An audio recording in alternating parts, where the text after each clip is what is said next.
Welcome, everyone, again to a Loan Risk Advisors podcast. I'm Ray Seishawal with Loan Risk Advisors.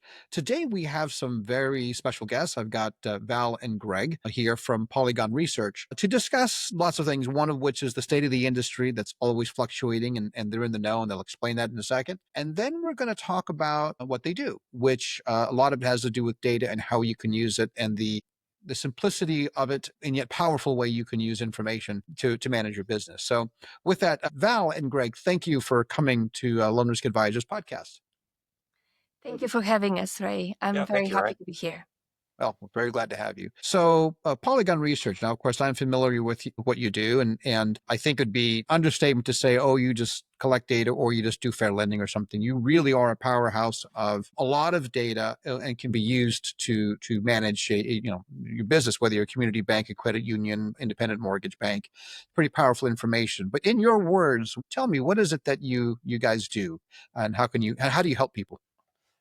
We do something that no one else does. We model the data in the housing finance industry in the US on the microdata level. So what this means is that we take the entire data set of HMDA, Home Mortgage Disclosure Act, loan application register data, and we combine it with Census data and in some instances with NMLS data in order to create this full picture of the housing finance industry.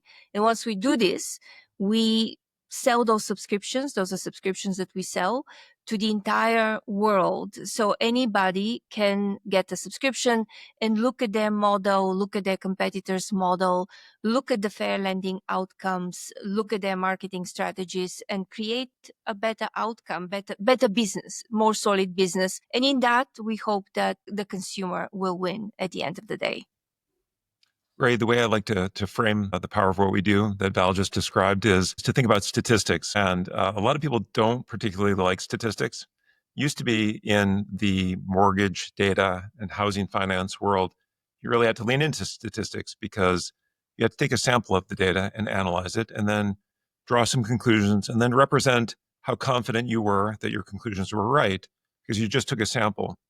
We alleviate that entire burden by saying you don't have to worry about small samples. We put all of the data into memory. And that's what Val meant in what you just said by microdata.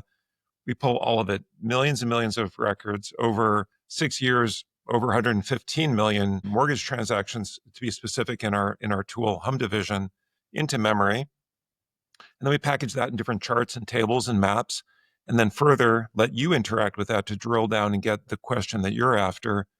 And with 100% confidence, not with some lesser percent of confidence that you have to figure out. Greg said it so well. You both said it really well. Again, you complement each other in your messaging. So thank you for that. And I want to talk about that a little bit later, and maybe give some examples of maybe getting some data, getting a report, and showing people what it can do. I think it's very powerful and it's approachable, I think, is what's really important.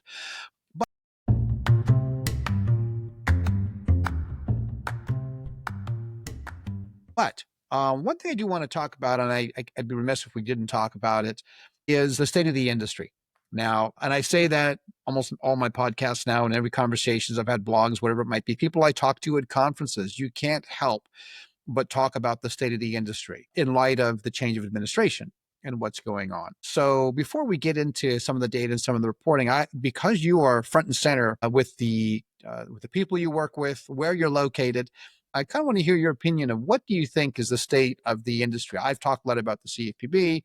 What are your thoughts? Well, let me start first of all, since we are saying the state of the industry, just to establish that this is a smaller industry in terms of number of originations, volume, than it was 2 years ago. We all know that. But having said that, this small industry is beginning to grow slightly on the refi side. And this is interesting that it is a very small movement that we see, but it has increased in 2024 compared to 2023. That rate and term refi has increased 3 times. Well, 3 times from 100,000 loans to 300,000 loans, but it is going in the right direction. But every time when you have a smaller market, you have a intense competition because the same amount of companies, the same number of companies are competing for fewer deals. So I just want to establish the fact that the industry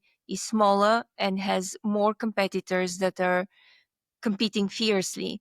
And they're competing fiercely because there's, we know affordability, it's still mostly purchase market. And then the people, the lenders who are going to be competing for the refi deals are those who have the bigger portfolios. Those are the ones who have also technology in order to do that faster and more efficiently. But with this, I think with this administration, with the focus on slightly less enforcement of regulation, hopefully it is common sense regulation, let's say. We are going to see probably movement. Lenders will be taking more risks, maybe experimenting more with their underwriting box for better or worse. So I think that 2025 we are going to see expansion because of this movement on the side of the government. The CFPB has signaled that they're not going to enforce compliance the way they have with the same rigor as last year. So that would allow lenders to focus on other activities, not necessarily on the compliance that they used to do. The FHFA, and we can talk more about that, they have announced their own changes. We think that things are moving towards the privatization of the GSEs back into private hands. So all of these changes are going to allow lenders to come up with new business models, even though the market is still very small. Yeah, Ray, I'll Yeah, Greg, what are your compliment. thoughts? Yeah, or did you want to jump in and say something? No, go ahead, Greg. I want to hear from you. Well, Val just described both bottom-up and top-down movement in the industry, and it's very dynamic. I know that's what underlies your question.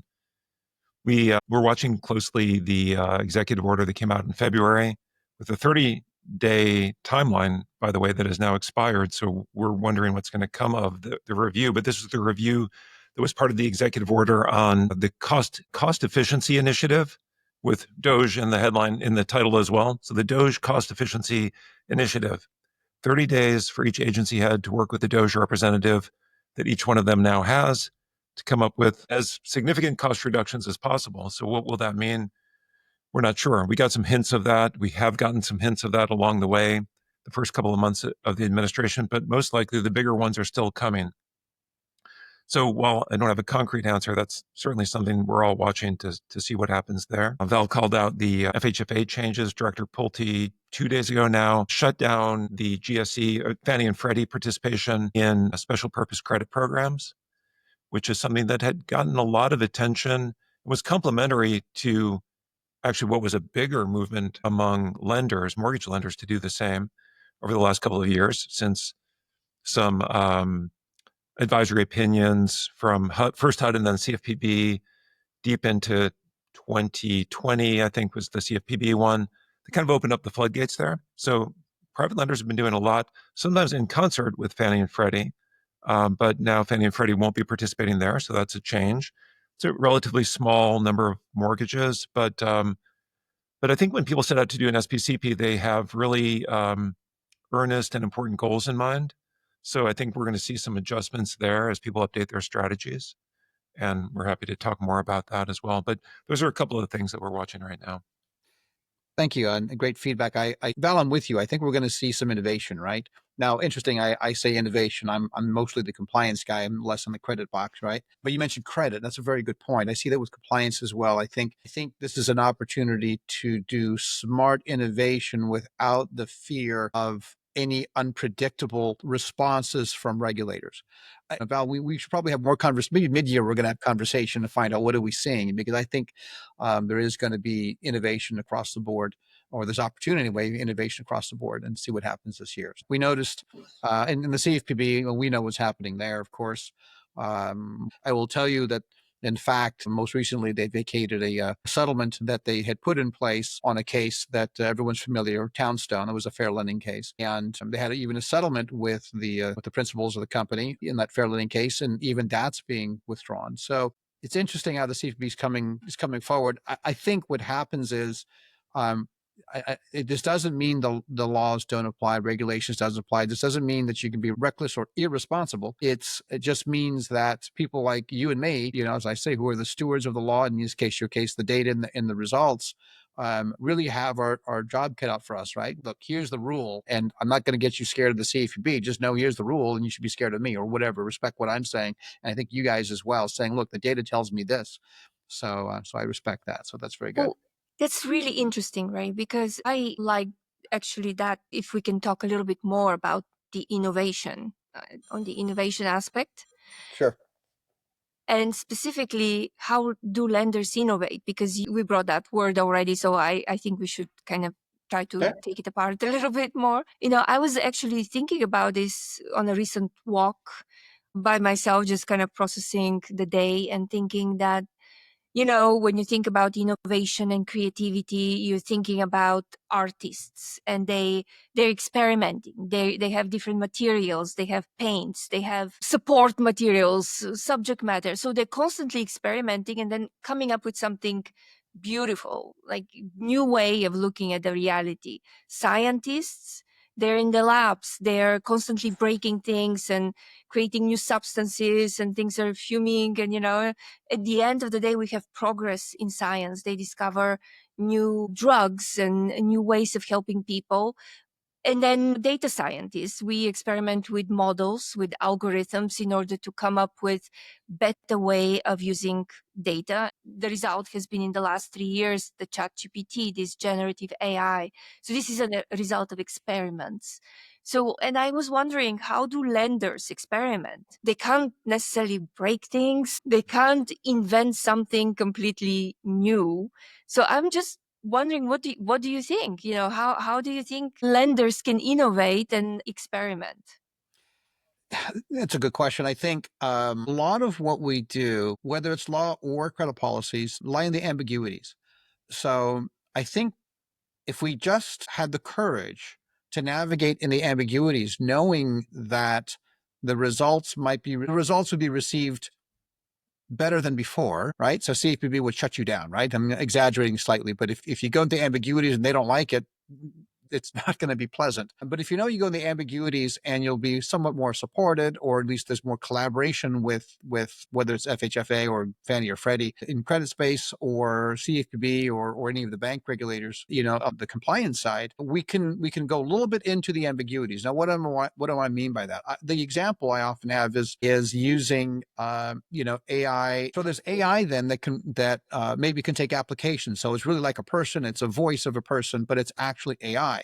They can respond to questions. They can complete, at least on the system, information. What's your social security number? What's your loan amount that you're looking for? So on and so forth. They can trigger TRID disclosures. They could even, this is where I caution, they can even make credit decisions. I don't encourage that yet, but the point is there's certain things they can do. But when you operate with a regulator who does not embrace collaboration or appreciate innovation, it's going to be a harsh reality if you even get that slightly wrong. Remember, the key is no consumer should be harmed in the process. And we can do that a lot of times, even in the ambiguities. But it is more about the perception of a regulator that comes by and says, even though the consumer wasn't harmed, we didn't like it. We think it harms in a different way. Okay, fine. But it's hard to innovate when on the backside you have unpredictability in how something's going to be interpreted and enforced. So in our case, it's in compliance. I have a potential risk of things that look perfectly legal because it was, I would say it was ambiguous. It didn't say no. It just said be smart. We thought this was smart. They disagree, like a UDAP issue, right? They disagree. And now maybe we have more collaboration with regulators that can help us out in saying, we agree, that's not crazy. Let's try it, something. So the point is, I think just in the process, even the consumer engagement in compliance, things could improve. I submit maybe then with credit, saying, again, not my space as much, but maybe with credit as well, where you have a world of more collaboration, including the consumer. Yeah, that's interesting. And Greg, how about you? Well, I like, Ray, your focus on putting everybody into the frame, including the consumer. Absolutely. I think innovation depends on who you ask. Rocket has a very clear answer to how they're innovating right now. They're innovating with their scale, and they're trying to control that's a normative way of framing it. But it's hard to not think that they're trying to control the pipeline and expand their pipeline and grow their business. That's one answer to innovation. And I think we've seen, if you zoom out just a little bit, you mentioned AI. Even before AI, there was certainly a lot of reliance on machine learning algorithms and models for appraisals and other uses in this industry. I think there's continual and continuous innovation, but I think maybe the biggest untapped perspective is that of the consumer. What would it mean for the consumer to see innovation in this space? And I don't have the answers today, but I think that's a useful lens to look at the question through. Yeah, I think we have to start with the consumer, or at least make that a big part of the equation, of course. Yeah, and I just want to go back to what you were saying, is that, you emphasize the existence of laws and interpretation of those laws on the part of the agencies and the lenders themselves. I think maybe innovation in mortgage lending cannot be not maybe, it's cannot be outside of the law. So that would make lenders, it behooves lenders who want to engage in innovation to really know the constraints of the law and that whole landscape in order to maneuver, in order to be able to come up with ideas that are going to stick and will be lasting, rather than some, half-formed thought that is not legal, let's say. I like what Greg said as well about certain lenders are looking how to innovate. I really liked your example of Rocket innovating, using the scale to innovate, because then it comes not only how we innovate, whether we can innovate, but also how fast can we innovate. And also, I liked also the focus on consumer.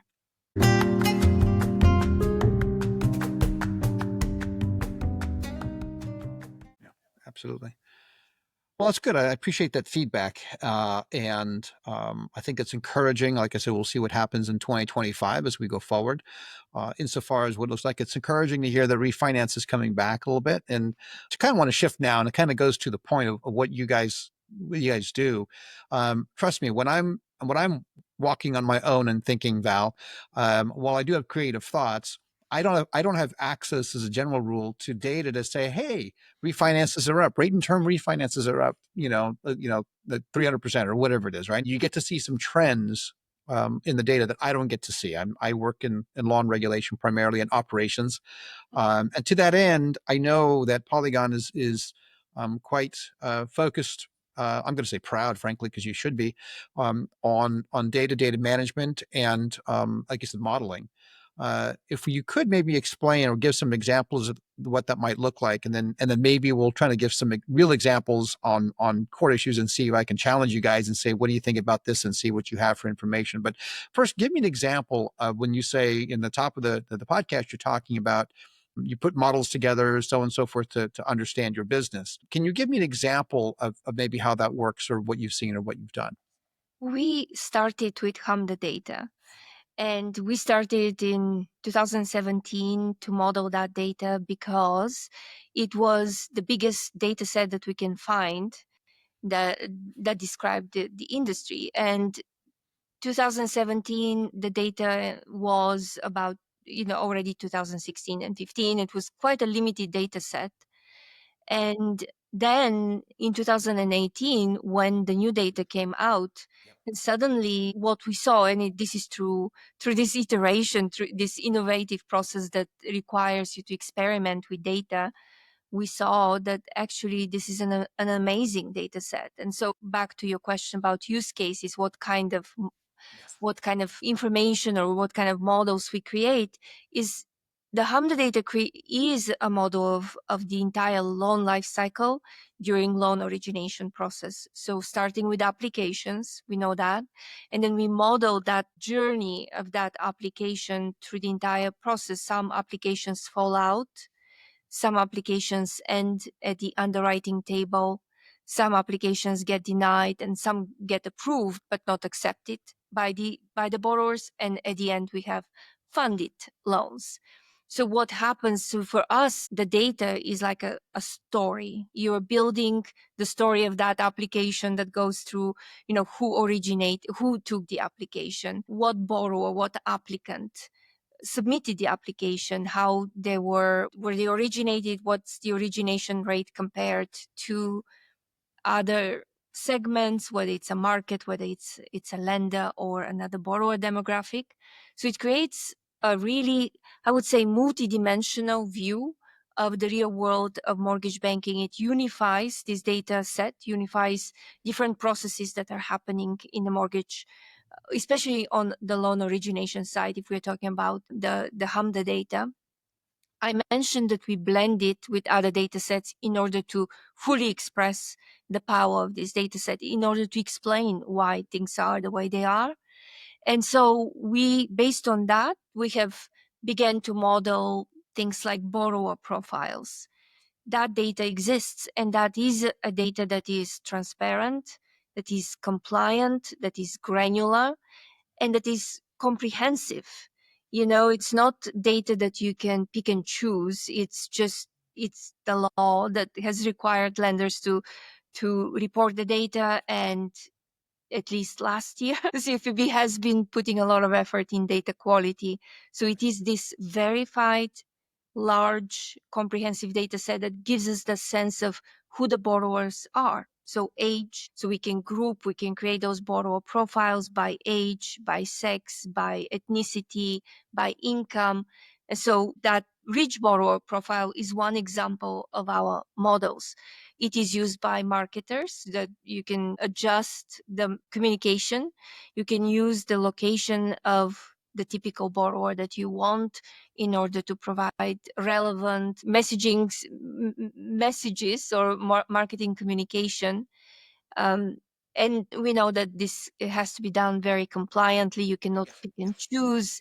So that's the other side of the data, is that it immediately shows if you have a bias in the moment or not. If you're going in a zip code, for example, that maybe you should broaden your messaging. So let me ask a question. So and again, I'm the data. You guys know this better I do. I kind of sum it up. It's the collection of all of the application data that you have in any given year, and I want to say it goes up to about 100 data points, depending on how far you are in the process. I could be wrong, but it's somewhere. It's a lot of data pieces. And mind you, that per loan file, if you have 30,000 loans, that's a lot of data points, right? The data we typically have when we now collecting, of course, we know it's going to be borrower ethnicity and genders, and so in that context, they're the particular profile.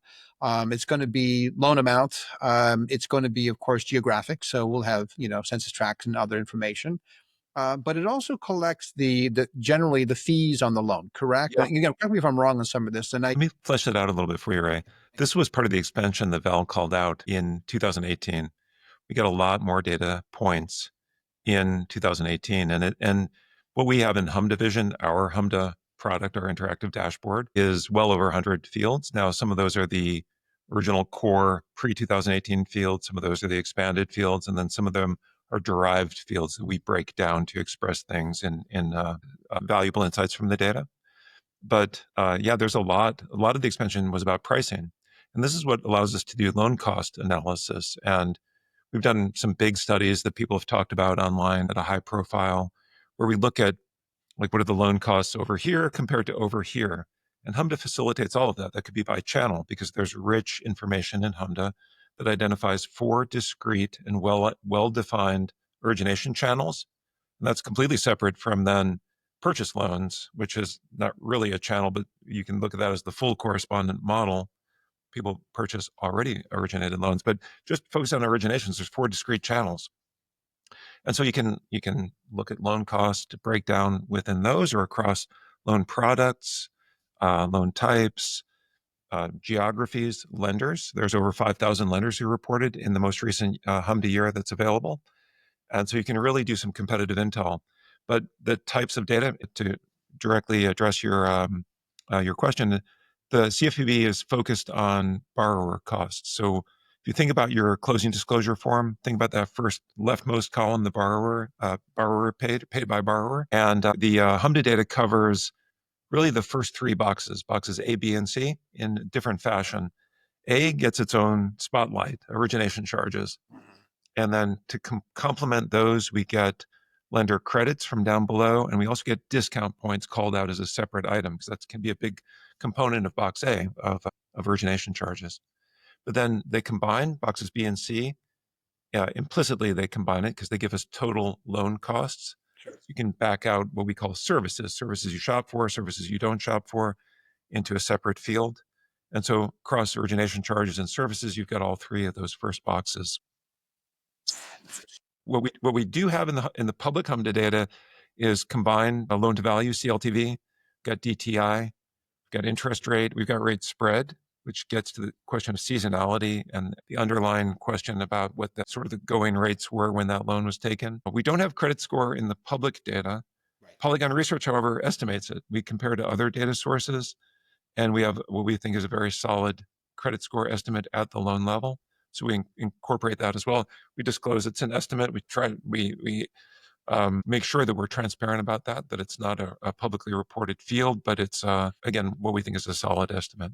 Well, okay, that alone is impressive, right? Because you have a model for yourself, so to speak, to create a result, so you can use for modeling. So that's actually pretty good. Now let me play with that a little bit, right? So in a context, if you're a lender, you can look at your data, you can see what's in process, and you can see your pull through rate and the inverse is your fallout rate, and you could maybe measure that by if you wanted to, you look at the data and say, we always have a fallout rate where the borrower has this kind of income, is asking for this kind of loan product, the product of the LTV or CLTV is this, and maybe the credit profile, as you said, maybe is that. So you can start seeing where your tipping point is, perhaps. Yeah. And then I submit that if this is public data, right? So you can look at your competitors and find out where their tipping point is and see if you're better or worse. In other words, if your pull-through rate is better in those challenged areas than a competitor. And if not, then you wonder, how are we leaving consumers and customers on the table and not providing a loan for them when we could have, because others are. So I bet for me, as a compliance attorney, for me, it's a matter of the fair lending piece, right? It's like, is this correct, and so on and so forth. And I think that's very important. But the other part of it is you can measure your performance against someone else and create market opportunities as a result, right? Yeah. There are two Yes. key areas of fallout. There's actually multiple discrete fallout categories that you can measure individually in the HMDA data, and we unlock that. But there's two that it kind of boils down to when you think about either operational efficiency or marketing efficiency. One is just your denial rate. Now, you got underwriting standards, you're going to deny loans. But what if you're really spending so much money on marketing that you're reaching everybody and somehow convincing them inadvertently that they might qualify, and you're getting the wrong kind of applications, people who don't have a chance of passing that underwriting bar? Well, then you might need to make some adjustments there. Always, all of this, and Ray, I don't need to tell you this, but always making sure that you're complying with all of the relevant laws. But the other sort of metric with respect to fallout that we pay close attention to is what we call the borrower shopping index. And this is an indicator of a high agency borrower. It's sort of the opposite, somebody who knows exactly what they're doing, and maybe they're applying to multiple lenders. And maybe at some point you'll see them withdraw that loan or even get approved but not accept your offer. And we measure that as a ratio as well to kind of say, how hot are you running on that metric? And that would require a different sort of intervention. And that's interesting, because if they're withdrawing, then that's the lost opportunity, I suppose, right? So Oh, completely. declines and pricing, I submit, from a fair lending perspective, the data is the most critical. So why was somebody denied a loan? Or more importantly, these days, that they got a loan, but was the pricing in line with the, this kind of a match pair, if you will? Do they get the same thing as any other person? But withdrawals are, from a compliance perspective, historically less of a concern. There are concerns, of course. Why did they go away? But that sounds like the business opportunity. That's one of those, why did they go to somebody else? Was it lower rate? Was it this? Was it service? Was it time in the pipeline? Could be a number of reasons. I guess that would be a good angle to, that would be a good data point to review. I mean, just consider this. In 2023, there were 10.3 million applications disclosed in HMDA. And then of those, there were 5.7 million funded loans. So that's about 55% pull-through rate. So what happened to the other? I mean, why such a? It's very, very, very low, very large fallout, generally speaking, with the denials and withdrawn, incomplete, and so forth. And then you have only 5.7 million funded loans. This is really. Is this an issue of efficiency? Is this the result of a small market, very competitive, with high interest rates, we don't know. But these are the questions, and especially the way you articulated them, lenders can begin to ask those questions themselves. Right. And when it is a denial, when the loan is actually declined, we have up to 4 denial reasons that we capture in the data that the lenders report and we see in HMDA. And so that's part of our underwriting section of HMDA Vision, where we take a really detailed look at the 4 main the 4 main fair lending categories, one of which is underwriting. And in our underwriting section, we show you those denial reasons alone or in combination with other reasons. So you can really understand what's happening with your applicants.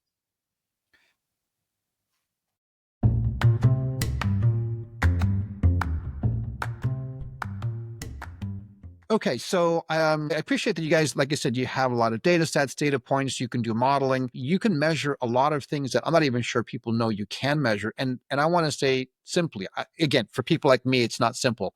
But for people like you, professionals, you make it look simple.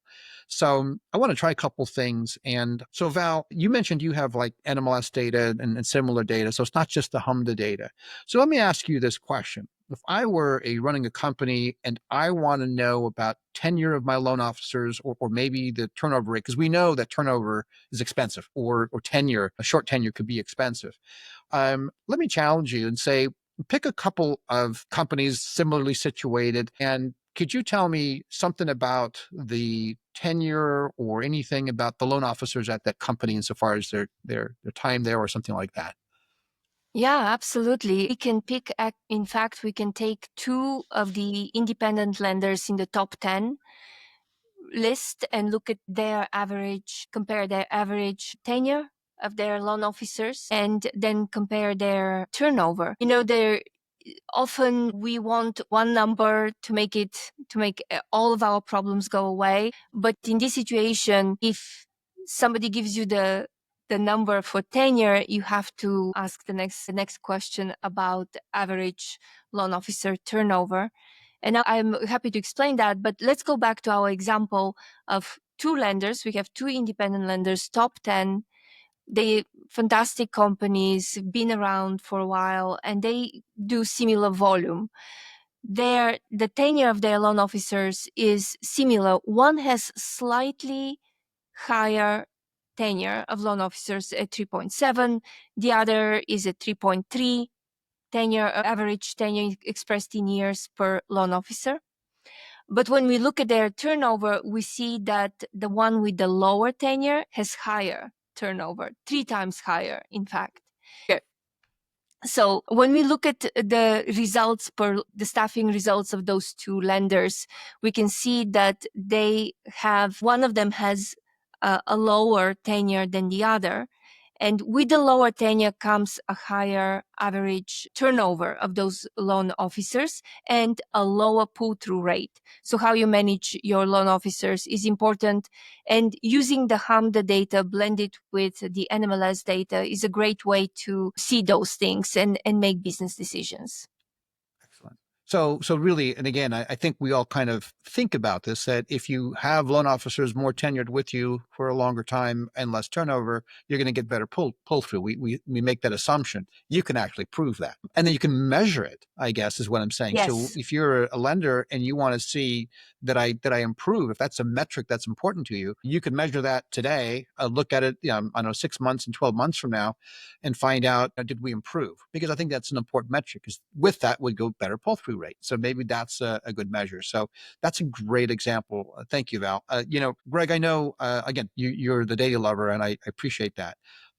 So I'm going to challenge you back. I mean, what can you tell me? Can you give me a similar comparison? Again, we don't have to name names or anything, but kind of performance data of someone, again, things that in my head would take forever to do and be difficult to do, but you're basically saying point and click, I can do it. What do you got? And what can you tell me, Greg? Sure. Well, you sort of tee up my thinking by what you called out a moment ago, Ray, when you mentioned about progress over time.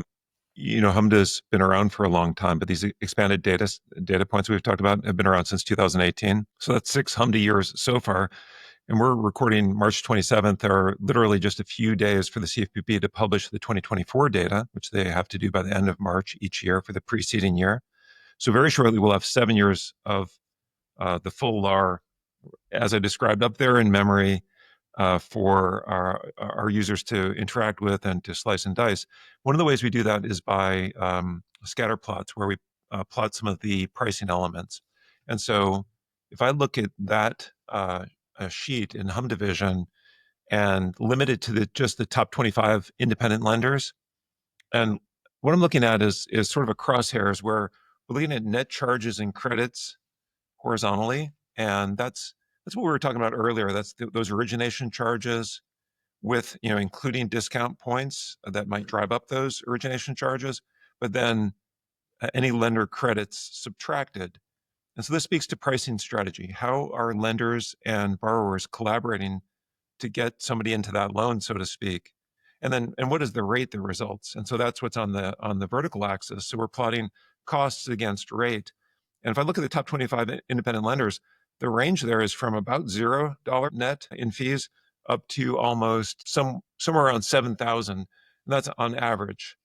And then if I look across the other side of the chart, I'm looking at all of the different metro areas that they're doing business in. In a similar fashion, there is a huge disparity on average for how those loans are priced in these different geographies. And so that just sort of hints at the power. And like if I just select one of those lenders, I get that distribution of their MSAs. And then if I click into one of the MSAs, and here is really sort of the punchline to your question, Ray, I get their individual loans because, as I said, or as we've been trying to describe, when we say micro data, that's loan level data. And so there are literally over 100 million loans that we're interacting with.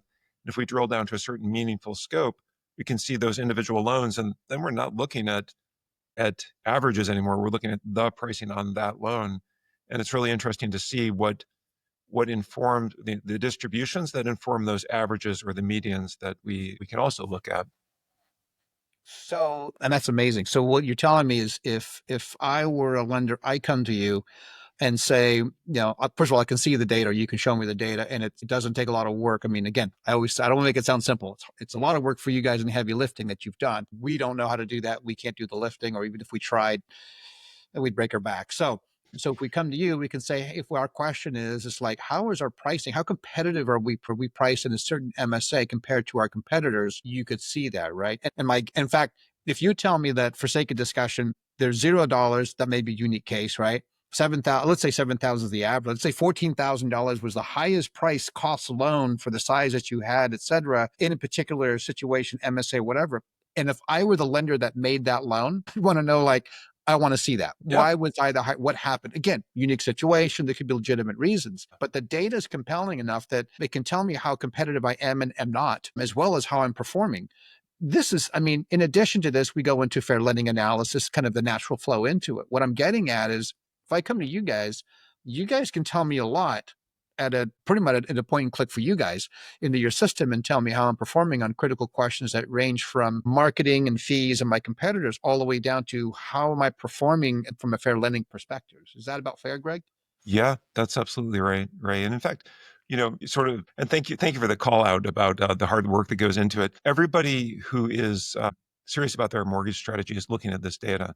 We try to unlock it in a very powerful and cost-effective way, where our goal is to be the single sheet of music that everybody's singing from all stakeholders, as we were talking about earlier in our conversation, so that everybody can reason with the data and compare themselves and get better and ultimately do right by the consumer.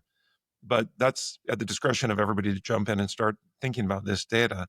And so we kind of do that at every level, as the example I just gave you, but then pivoting to the fair lending domain, we have a sheet that rolls up all of your scores within, say, underwriting or pricing or redlining, and gives you a score basically. And this is framed as a comparison to kind of where you should be, and also a comparison to your peers.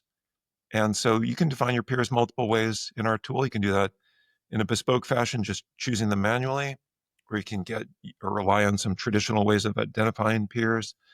And all of this is part of that feedback loop. It's not a static process. It's definitely iterative. And we allow you to do it sort of in a rolled up way with scores, but then unpack that and see the detail that feeds those scores as well.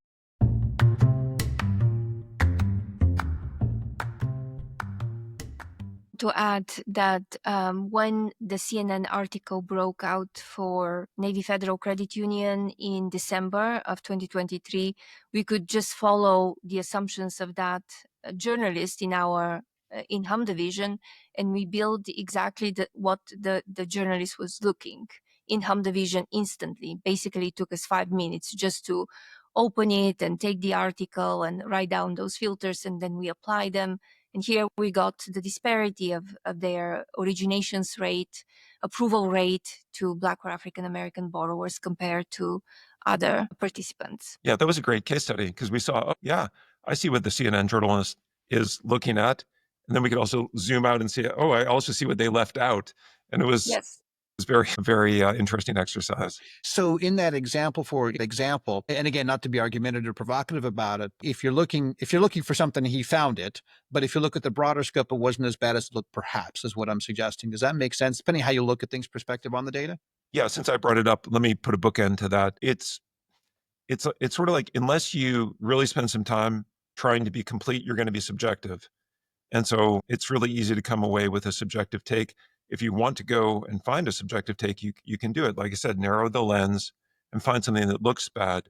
But, lenders have a tough job. They're out there in the communities dealing with real people with a lot of different situations. And, if you have a low approval rate, maybe you're trying to do some tough loans. Maybe you're dealing with a younger cohort of active duty military, or, I'm really not trying to weigh in on the Navy Federal case one way or the other, but there are a lot of different things that are built into that question. And so this is really the power of, or speaks to the need to take a powerful and robust approach to this, where you look at it from different angles. You compare yourself over time. You compare yourself to your peers. You compare the market you're looking at to other markets. If you have sort of a boxed membership cohort, as credit unions do, you factor that in. It's all part of the story. And what we believe in is, there's usually not a single explanation for something. Things are not normally monocausal. There's normally multiple things going on. And so if you think you see a smoking gun, maybe you do, maybe you don't, but you've got to put a little bit more work into it. And that's what we facilitate.